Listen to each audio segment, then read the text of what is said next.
মিঠাই ঘুম ভেঙে চোখ খুলে দেখে চাঁদের আলোয় সত্যি সত্যি একটি সাদা রঙের পরী যেন মিলিয়ে গেল।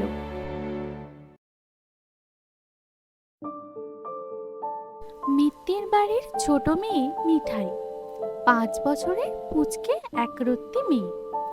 যেমন জেদি তেমনই তার রাগ। তাকে খাওয়াতে গেলে এক প্রকার যুদ্ধ করতে হয় তার মাকে। না সে পড়তে বসতে চায়, না সে ওষুধ খায়। আর যে পুতুল বা খেলনাই দিক না কেন, সে 10 মিনিটের বেশি ভালোই রাখে না।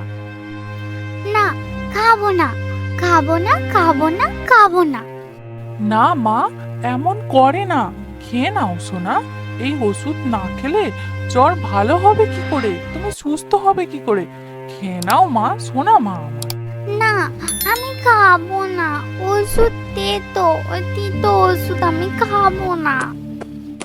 মিঠাই ওষুধ খাবার ভয়ে ছুটে পালাতে গিয়ে ধাক্কা লেগে সব ওষুধ মায়ের হাত থেকে ফেলে দেয়। তবে রে, সব সময় বদমায়েশি, ওষুধ সব ফেলে দিলি। আজ খুব মার মারবো। একটাও কথা শোনে না, বদমাইশ মেয়ে। আজ আসুক তোর বাবা। ধুর, কেউ ভালোবাসে না, সব সময় শুধু বকে। আমি থাকবো না আর বাড়িতে, চলেই যাব। আমাকে কেউ দেখতে পারে না, কেউ ভালোবাসে না, শুধু বকে। এরপর মিঠাই দিদির কাছে যায়। এই দিদি, দিদি কি করছিস? তোর একটা বই দে না, আমি ছবি দেখবো। ঠিক আছে, তবে একটা বই দেব। আর আগের দিন আমার পেনের বল উঠিয়ে গায়ে মুখে কালি মেখেছিলিস, মনে আছে? আজ যদি কিছু অন্যায় করেছিস, তবে তোকে কি করি দেখবি। না না, আমি এসব কিছু করব না। তুই একটা ছবি আছে এমন বই দে না আমাকে, আমি একটুও গন্ডগোল করব না। ঠিক আছে, ঠিক আছে, এই নে, এতে অনেক ছবি আছে, আর বই যেন না ছেড়ে। মিঠাই ছবি দেখে খুব তাড়াতাড়ি বইটি শেষ করে ফেলে। এই দিদি, দিদি এটাতে আর ছবি নেই, ওই বইটা দে না, দে না, ওই বইটা দে না। এমন বায়না করতে করতে মিঠাই স্কেলে পা দিয়ে স্কেলটা ভেঙে ফেলে।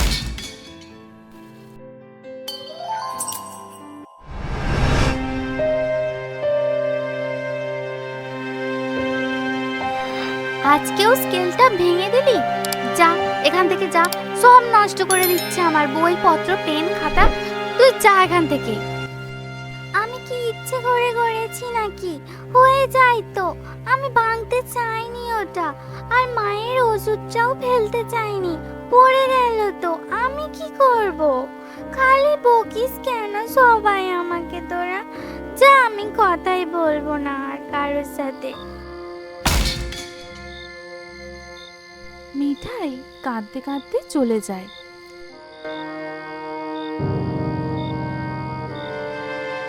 বারান্দায় এসে চাঁদের দিকে সে দেখে আর ভাবে, যদি পড়ে আসতো আর আমাকে ওই চাঁদ মামার কাছে নিয়ে চলে যেত, তাহলে কি ভালো হতো। আমাকে আর কেউ বকতেই পারতো না।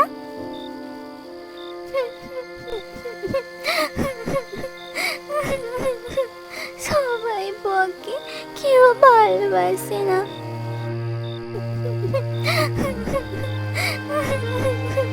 সবাই বকে, কেউ ভালোবাসে না।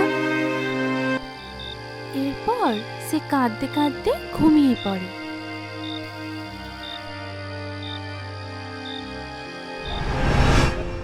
বাহ, কি সুন্দর ফুল, আর কি সুন্দর জায়গা। আমি এর আগে কখনো এত সুন্দর ফুল দেখিনি।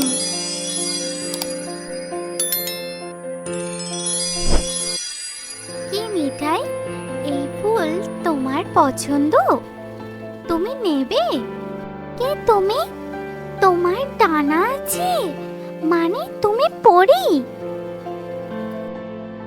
হ্যাঁ মিঠাই, আমি তোমার অনেক দুঃখের কথা শুনেছি, তাই আমি এলাম। তুমি খুব দুঃখী, বলো তোমার কিসের এত দুঃখ? বলো তুমি কি চাও?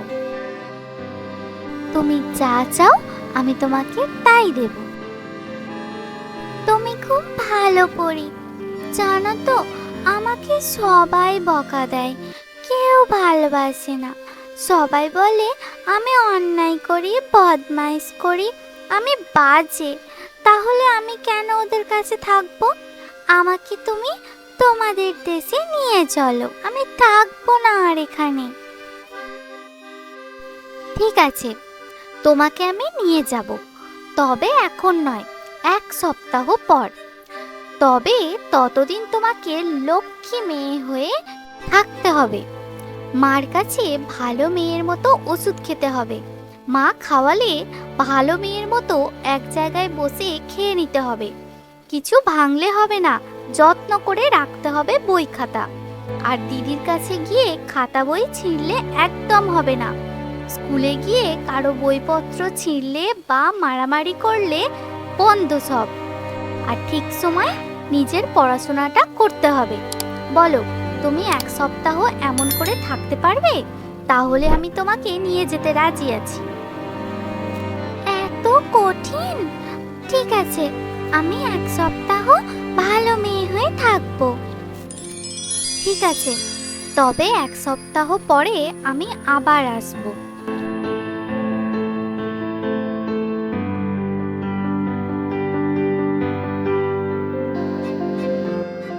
এই মিঠাই, মিঠাই, মা ওঠ, সকাল হয়ে গেল যে। হাত মুখ ধুয়ে কিছু খাবার খেয়ে লক্ষ্মী মেয়ের মতো পড়তে বসো, কেমন? মিঠাই মাথা নাড়ে, আর সে একটুও অন্যায় করে না, ভালো মেয়ের মতো চলে। সবাই তাকে খুব ভালোবাসে আর আদরও করে। কি ব্যাপার মিঠাই মা, এত শান্ত যে? মেয়েটার শরীর টরীর খারাপ হলো না তো? জ্বর থেকে উঠে বোধহয় খুব দুর্বল হয়ে গিয়েছে। যাই হোক, অন্যায় দুষ্টামি করছে না, এটাই যথেষ্ট। মিঠাই, ও মিঠাই, চলো, 1 সপ্তাহ হয়ে গেল যে। এই 1 সপ্তাহে তুমি একটুও দুষ্টুমি অন্যায় কিছু করনি, আর বকাও খাওনি। তাহলে তো খুব ভালো মেয়ে হয়ে গেছো তুমি। চলো, এবার তোমাকে আমাদের দেশে নিয়ে চলে যাব। না পরি দিদি, আমি যাব না। এখন আমি দুষ্টামি করি না, তাই আমাকে আর কেউ বকাও দেয় না। আমাকে মা, বাবা, দিদি সবাই খুব ভালোবাসে। তবে আমি যাই, যখন তোমার ইচ্ছা হবে আমাকে ডেকো, আমি আবার আসবো। তাহলে বিদায় বন্ধু। মিঠাই ঘুম ভেঙে চোখ খুলে দেখে চাঁদের আলোয় সত্যি সত্যি একটি সাদা রঙের পরী যেন মিলিয়ে গেল। মিঠাই আবারও ঘুমিয়ে পড়ে। এরপর মিঠাই একদম বদলে যায়। সে বুঝতে পারে সবাই তাকে ভালোবাসে।